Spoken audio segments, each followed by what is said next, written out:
بسم الله الرحمن الرحيم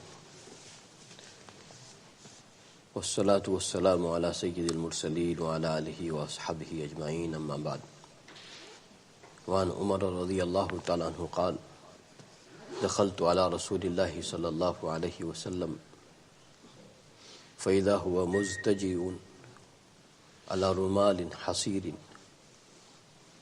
ليس بينه وبينه فراش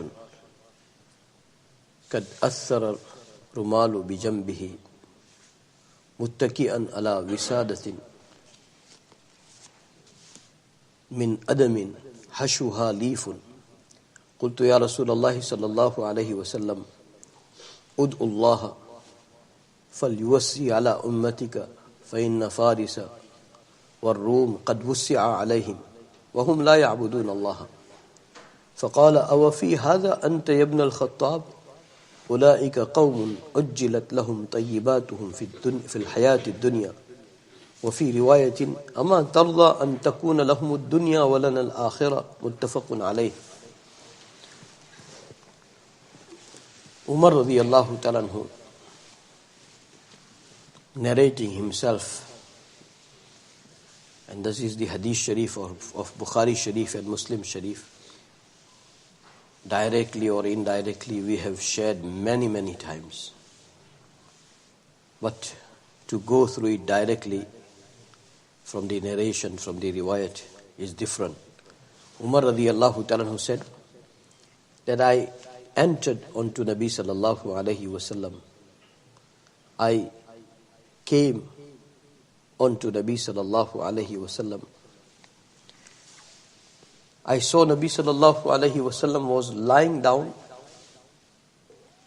onto the mat which was made of palm trees. He was lying down onto that mat, and between that mat and between the floor there was no duvet, there was no mattress, nothing. He is saying that that mat has left marks onto the back Mubarak of Nabi sallallahu alaihi wasallam, and he is mentioning that Nabi sallallahu alaihi wasallam was leaning onto the pillow which was made of the skin of that palm tree, and inside the leaves of that palm trees were filled. So I said to Nabi sallallahu alaihi wasallam that Ya Rasulullah sallallahu alaihi wasallam, make dua to Allah subhanahu wa ta'ala, so Allah subhanahu wa ta'ala wasan matter of risk onto your ummat. Why he is saying? He said that Ya Rasulullah sallallahu alaihi wasallam, Persians and Romans, all the doors are being wasan onto them. Risk is abundance onto them, and they are not worshipping Allah subhanahu wa ta'ala. If you remember, we have done the Hadith Sharif. Nabi sallallahu alaihi wasallam said first to Hazrat Umar radiallahu ta'ala, Awa fi hadha ya ibn al-Khattab, O son of Khattab, are you stuck in between this? Are you in demand of this? Are you in wish of this? Are you having some desire and passion of this? In another words, it was not expected from you, O Umar radiallahu ta'ala. Nabi sallallahu alaihi wasallam said that to him. And then Nabi sallallahu alaihi wasallam said, أُولَٰئِكَ قَوْمٌ أُجِّدَتْ لَهُمْ طَيِّبَاتُهُمْ فِي الْحَيَاةِ الدُّنْيَا. They are the people, Persians and Romans, they are the people that whatever was supposed to be given it to them, Allah subhanahu wa ta'ala hastened it and brought it for them in this world. Everything is being hurriedly brought for them in this world. Whatever ni'mat and favors and whatever you can imagine, these are the people, Persians and Romans, that they are being given cash into this world. They are being given in a rushing manner, in a hurried manner. It is being forwarded to them. It is being forwarded to them as favors of the dunya in this world.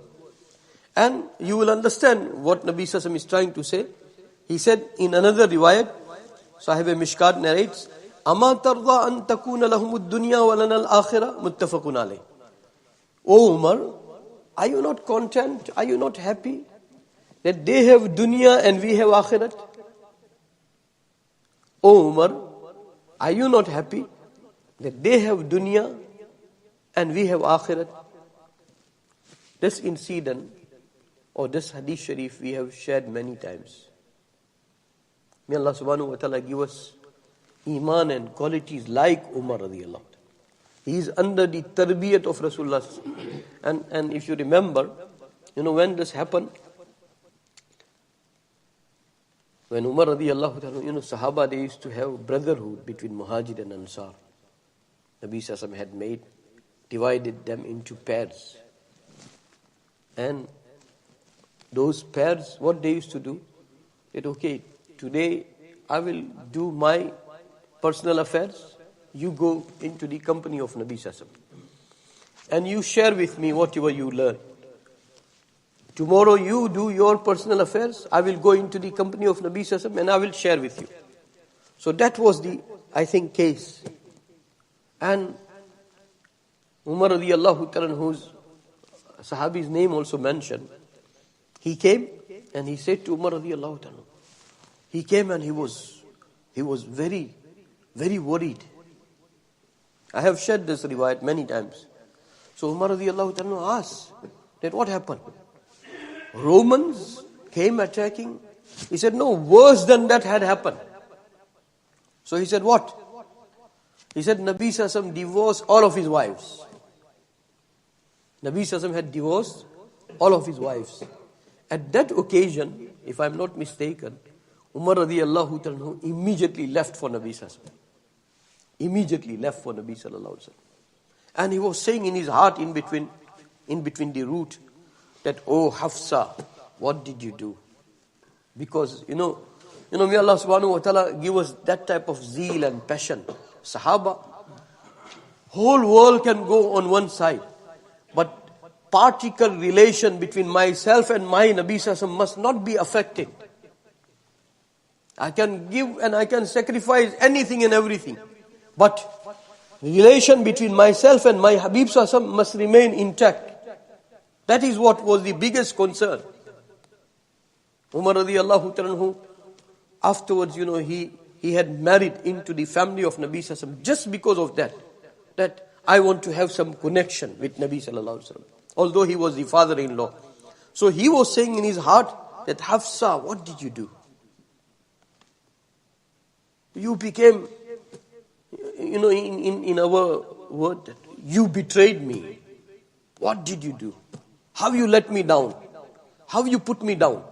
He was saying in his heart. And he went and Nabi Sallallahu Alaihi Wasallam, Ila, that famous incident, Nabi Sallallahu Alaihi Wasallam had stayed away from all the wives. And Bilal radiallahu ta'ala was guarding. So Umar radiallahu ta'ala said that, inform Nabi Sallallahu, I want to meet him. He said, no, Nabi Sallallahu is resting. So Umar radiallahu ta'ala sat down with Quran, started making tilawat. But his heart was somewhere else. So he again went to Bilal radiallahu. I want to go. Bilal radiallahu, Nabi Sallallahu is resting. So when this conversation is going on, Nabi Sallallahu overheard them. So Nabi Sallallahu must have recognized that it is Umar. So Nabi Sallallahu called Bilal and said, send Umar radiallahu. First thing he went, first thing he asked, have you divorced your wives? Nabi Sallallahu said, no, that is not the case. Umar radiallahu ta'ala, felt the sigh of relief. All his concern was gone. All his worries were gone. That is not the reality. And he was observing, Allahu Akbar. Nabi Sassam, he is the Sayyidul Kawnain. Look at this riwayat. I don't know how can I be qualified to share this riwayat. We had not spent 1 second of our life thinking of him in that direction, from this angle. May Allah subhanahu wa ta'ala give us some connection. Today it is the day of Jummah. Umar radiyallahu ta'ala, time will not permit. Umar radiyallahu ta'ala, you must have heard many times that Umar radiyallahu ta'ala and Abu Bakr radiyallahu ta'ala, they had a race. They had a competition. Oh Allah, give us this type of competition. Ikhlas, humbleness, giving preference to your senior. And what a competition. That famous incident, narrated again, Bukhari Sharif. When Nabi Sassam passed away. And now, deputy of Nabi Sassam should be nominated. That incident comes. And very famous, I will just make some isharas. Saqifa Banu Sa'ida, there all of them had come together, especially Ansar. And they were planning that before Nabi Sassam goes into Qabr Mubarak, we should nominate. And this is not the position. Khalifa is not the position like kings. Khalifa, it's a responsibility to carry out mission of Nabi Sassam. So they had come together. Just imagine for a minute. We all have this, and that is natural. Bada banne ka shauk. We all have this. No. My name must become big. Oh, people must give me credit. Or people must look at me. Oh, he's the leader. No. Look at this. That was the occasion. People had come together in Saqifa Banu Sa'ida, and Ansar were planning that we want to have one Amir. And instruction of Nabi Sassam is different. There are so many instructions that Nabi Sassam indicated that Abu Bakr should become his deputy. So Umar radiyallahu ta'ala and Abu Bakr radiyallahu ta'ala gone there. They went together. Umar radiyallahu ta'ala narrates himself that I was planning my speech, that now everybody, audience is there. It is, this speech, it will remain till the day of Qiyamah. Sahaba also selection of Allah. They didn't become Sahaba on their own. As Nubuwwat is the selection of Allah, Sahaba is also selection of Allah. Khilafat is also selection of Allah. Number of Khilafat, that who is the first Khalifa, who is the second, who is the third, who is the fourth, their number is also selection of Allah subhanahu wa ta'ala. It is the guidance of Quran and Sunnah. So they came together, and Umar radiyallahu ta'ala said that I was planning that let me stand up and let me speak to everybody. And let me solve this issue. We also have sometimes differences, some disputes. Oh Allah, as a begging of Jummah, give us some quality of Iman. Give us some quality of humbleness, that we reconcile between the people. We create unity. We create compromise. We sacrifice ourselves. No, what an Umar. He is saying himself, again I think, if I'm not mistaken, Hadith Sharif is being narrated by Bukhari Sharif. Umar radiyallahu anhu said, I am, planning my speech and I am zawwartuha. He said that I'm trying to design in an appealing manner, convincing manner, in a nice manner. He said, and then I saw Abu Bakr stood up. Remember that. There was a race. There was a competition in between them. Abu Bakr stood up. And Umar narrated by Bukhari Sharif again, if I'm not mistaken. Umar radiyallahu ta'ala said, Abu Bakr spoke. What a speech he is. I'm just trying to narrate his essence of his summary. That, what a speech. There was what you call, there was dignity in his speech. There was no rushing in his speech. And it is better than what I had planned, he said. And I liked everything. Abu Bakr radiallahu anhu went on mentioning that how we should choose Khalifa. And then you know what Abu Bakr did? You know what Abu Bakr did? Last sentence, he said, we should choose between the two people, one of the two. He mentioned Umar's name and he mentioned Abu Ubaidah ibn al-Jarrah's name. He mentioned. You know what Umar is saying? That last sentence, I didn't like it. What he said? That last sentence, why? Because his name was mentioned.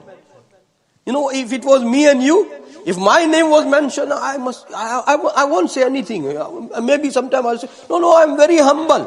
But in my heart, I am pouring water onto my ego. That will be my case. That hadith sharif is being narrated by Bukhari Sharif, and Umar radiallahu anhu said that last sentence, I didn't like it. I didn't like it. He said that choose between Umar and Abu Ubaidah. And you know, when you are being chosen by Allah, and when you are being inspired, and when you have that humbleness, and when you have that sincerity, then Allah guide you instantly. He stood up, and first thing, you know, he took bay'at onto the hands of Abu Bakr. He wants to make Umar Khalifa. And Umar stood up and he took bay'at onto the hands of Abu Bakr. And then everybody started pouring, and then everybody took. So I was just mentioning that, you know, Abu Umar radiallahu anhu said that last sentence, I didn't like it because he took my name. My name was not supposed to be taken. Allah give us these types of quality. What we do, anything I do, tiny thing I do, first of my zeal will be that people must point finger at me. Oh, he did that. Oh, it is credited to him. Oh, it must be going into his account. It is his CV. May Allah subhanahu wa ta'ala, Umar radiallahu, what an example he provided. So here too, Umar radiallahu, look at his observation, that he looked around the whole room, and when he saw that Nabi Sassam's body Mubarak had that mark of the mat, he was crying. And he was crying and he was saying that, Ya Rasulullah Sassam, why don't you make dua? If you will ask, you are the Sayyidul Awwaleen wal Akhirin. You are the Sayyidul Kawnain. For the whole universe, you are the master. Make dua. I can't look at you in this manner. So you know what Nabi Sallallahu Alaihi Wasallam said? Awa fi hadha yabna al-Khattab? You, O son of Khattab, are you driving for this? Are you craving for that? Are you having passion for that? And then that last sentence will end here. That, oh Umar, won't you be happy that they go away with all the belongings of this dunya, and we go away with all the belongings of the akhirat. You know, whatever suffering you are going through, sometime, somebody is not well in your family, and incurable diseases. Just wait how Allah will treat you into the hereafter. Don't ask that sickness should be prolonged. No. Ask for the cure, for shifa. But if it does not become cured, then you will be shocked. Wallahi, you will be shocked how Allah will treat you. How Allah will honor you. What favors of akhirat is awaiting for you. May Allah subhanahu wa ta'ala do not make us short-sighted. Some people are very short-sighted. Very short-sighted. Very short-sighted. That no, I want to cash everything now. And who cares for tomorrow? And Sahaba and Nabi Sassam, they were trying to, design us that no, don't be short-sighted. Who cares for this dunya? As long as akhirat is secured. May Allah subhanahu wa ta'ala make us like that. Bismillahir Rahmanir Rahim. Ya awwal al-awwali, ya akhir al-akhiri, ya rahim al-masaki, ya dhal quwwati al-mateen, ya dhal manni fala yumannu alayk, ya dhal tawli, ya dhal jalali wal ikram. لا إله إلا أنت زهر اللاجئين وجار المستجيرين ومأمن الخائفين إن كنت كتبتنا عندك في الكتاب أشقياء فامحو عنا اسم الشقاء وإن كنت كتبتنا عندك في الكتاب مقطرا علينا أرزاقنا فامحو تقطير رزقنا وحرمان رزقنا واكتبنا وأثبتنا عندك سعداء ووفقنا على الخير فإنك تقول في كتابك يمحو الله ما يشاء ويثبت وعنده الكتاب. اللهم إنا نسألك فعل الخيرات وترك المنكرات وحب المساكين وأن تغفر لنا وترحمنا، فإذا أردت بقوم فتنة فتوفنا غير مفتونين، غير خزايا ولا ندامة ولا مفتونين. اللهم ربنا آتنا في الدنيا حسنة وفي الآخرة حسنة وقنا عذاب النار. اللهم ارزقنا حبك وحب حبيبك صلى الله عليه وسلم. اللهم هم أصلنا ووصلنا وإليهم يحن قلوبنا وطال إليهم شوقنا فاقبض إليهم أرواحنا. ربنا تقبل منا إنك أنت السميع العليم. وصلى الله تعالى على خير خلقه سيدنا وحبيبنا مولانا محمد وعلى آله وأصحابه أجمعين برحمته.